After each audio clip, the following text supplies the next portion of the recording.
అనగనగా ఒక ఊరిలో రాముడనే బాలుడు అడవిలో మేపలు మేపుకుంటూ ఉండేవాడు. ఇతరుడు హడావుడి చేయడ వారు కంగారు పడుతుంటే చూసి ఎగతాళి చేసేవాడు.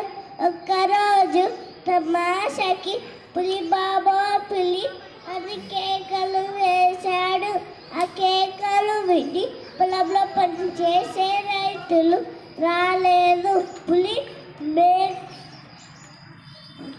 పులిని చంపడానికి అడవిలోకి పరుగులు తీశారు.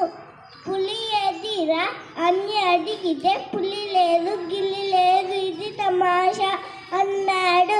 4 రోజుల తర్వాత నిజంగానే పులి కనిపించింది.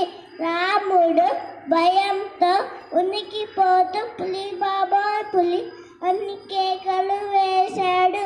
ఆ కేకలు విని పొలంలో పనిచేసే రైతులు రాలేదు. పులి మేకను చంపి నోటిని కచ్చుకొని అడవిలోకి పరుగులు తీసింది.